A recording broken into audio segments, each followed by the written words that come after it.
बिस्मिल्लाहिर्रहमानिर्रहीम।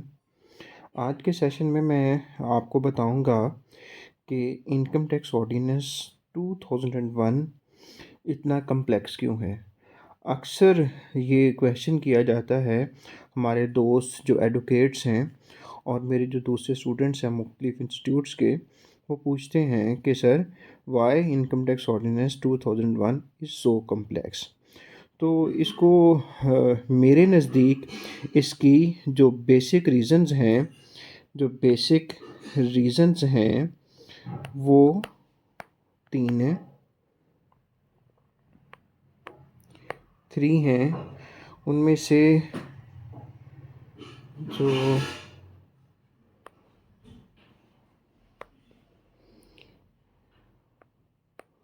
1, 2 एंड 3।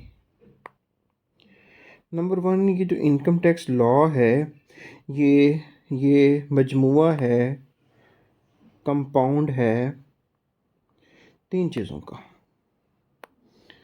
किन किन का जी? ऑब्वियसली एक तो इसमें लॉज हैं, नंबर 2 इसमें अकाउंटिंग का बहुत रोल है, और नंबर 3 इसमें कमर्शियल प्रैक्टिसेस जो हैं वो हैं। कमर्शियल प्रैक्टिसेस मीन कि जो बिजनेसेस होते हैं वो अपने प्रॉफिट को बढ़ाने के लिए मुख्तलिफ तरीके से एडवर्टाइज़ कर रहे होते हैं, सेल्स बढ़ा रहे होते हैं, प्रमोट कर रहे होते हैं। तो वो सारी की सारी चीज़ें जो हैं वो इनकम टैक्स ऑर्डिनेंस 2001 में मेंशन्ड हैं। तो इन 3 चीज़ों की वजह से कि लॉज भी इसमें है, अकाउंटिंग का बहुत बड़ा रोल है और कमर्शियल प्रैक्टिसेस का रोल है। तो इस वजह से इनकम टैक्स लॉ जो है वो एक कम्प्लेक्स लॉ की शेप इख्तियार कर लेता है। मेरे नज़दीक ये एक रीज़न है। अगर हम सीआरपीसी, सीपीसी, पीपीसी को देखते हैं तो वो सारे के सारे वो लॉज हैं, उनमें अकाउंटिंग नहीं है। तो जो हमारे लर्नेड या जो सीखना चाह रहे हैं एडवोकेट्स, उनको आसानी होती है उन लॉज को समझने में। लेकिन इन्वॉल्वमेंट ऑफ अकाउंटिंग की जो इन्वॉल्वमेंट आती है, इस वजह से उनको डिफ़िकल्टी आती है कि बेसिक अकाउंटिंग प्रिंसिपल्स का उन्होंने पढ़ा नहीं होता, तो इनकम टैक्स लॉ को समझने में मुश्किलात आती हैं। तो इसलिए वो कहते हैं कि अकाउंटिंग जो है जो इनकम टैक्स है वो कम्प्लेक्स लॉ है। और जब हमारे जो अकाउंटेंट भाई हैं वो इनकम टैक्स को समझने लगते हैं तो उसमें ऑब्वियसली लॉ का बहुत बड़ा पार्ट है। तो लॉ पढ़ते तो हैं हम आईसीएमए में भी और सीए में भी, लेकिन उस एंगल से, उस पहलू से पढ़ा नहीं जाता जिसकी ज़रूरत होती है। तो इसलिए इंटरप्रिटेशन ऑफ द लॉ जो है वो सीए और आईसीएमए वालों के लिए भी डिफ़िकल्टी आती है, तो उनके लिए भी ये कम्प्लेक्स बन जाता है। और कमर्शियल प्रैक्टिसेस जो हैं पाकिस्तान में वो तरह तरह की हैं, तो इन पे भी एक हमको कमांड नहीं होती, तो ये सारे का सारा लॉ को कंपाउंड और ज़्यादा पेचीदा कर देता है। नंबर 2 मेरे करीब जो रीज़न है वो ये है कि जो टैक्स पेयर है, नंबर 2 टैक्स पेयर बड़ी मुश्किल से, बड़ी मेहनत के साथ इनकम अर्न करता है, और एफबीआर कहता है जी ये अपनी जो आपकी हार्ड अर्नड इनकम है, hard earned income hard earned income वो हमें दे दें। तो वो बंदे फिर लूप होल्स जो हैं उनको आइडेंटिफाई करने की कोशिश करते हैं। किस में? इनकम टैक्स में। तो वो लूप होल्स को ढूंढते हैं। लूप होल्स, मेरे कहने का मकसद है कि कहाँ से टैक्स बचाया जा सकता है, टैक्स कहाँ से बचाया जा सकता है।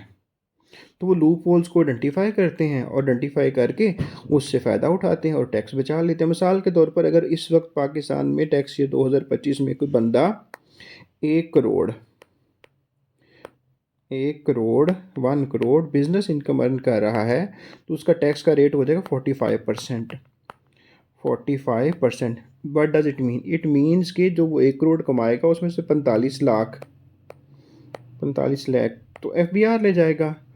तो ठीक है, वो ये 45 लाख जो उसकी हार्ड एंड इनकम है एक बिजनेस इंडिविजुअल की, उसको बचाने के लिए लूप होल्स तलाश करता है, लूप होल्स तलाश करता है तो टैक्स बचाता है। जब FBI एज अ डिपार्टमेंट उनको नोट करता है, उन लूप होल्स को, FBI उन लूप होल्स को आइडेंटिफाई करता है, तो वो उनको फिल करता है कैसे? चेंजेस ला के।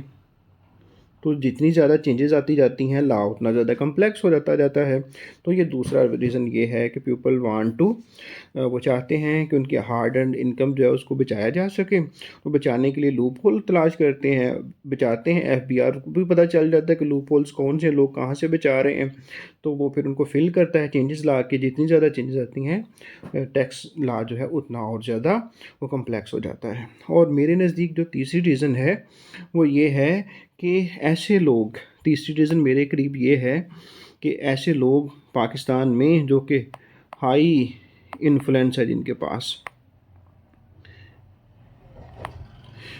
पावर है, वो वो जो है वो अपनी पावर को यूज़ करते हैं और वो अपना एग्जेम्पशंस ले लेते हैं, वो टैक्स क्रेडिट्स लेते हैं।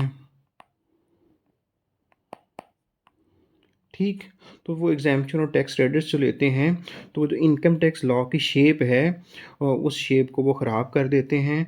और जितनी ज़्यादा एग्ज़ैम्पशंस होती जाएंगी, जितनी ज़्यादा टैक्स क्रेडिट्स होते जाएंगे, उतना ज़्यादा जो हमारा जो टैक्स का लॉ है वो और कम्प्लेक्स होता जाएगा। तो फिर मैंने ये तीन जो मैं समझता हूँ कि जो मेजर रीज़न्स हैं वो मैं आपके साथ डिस्कस कर दी हैं। इसके अलावा अगर किसी का कोई क्वेश्चन है तो वो मुझसे पूछ सकता है। Thank you so much for your time.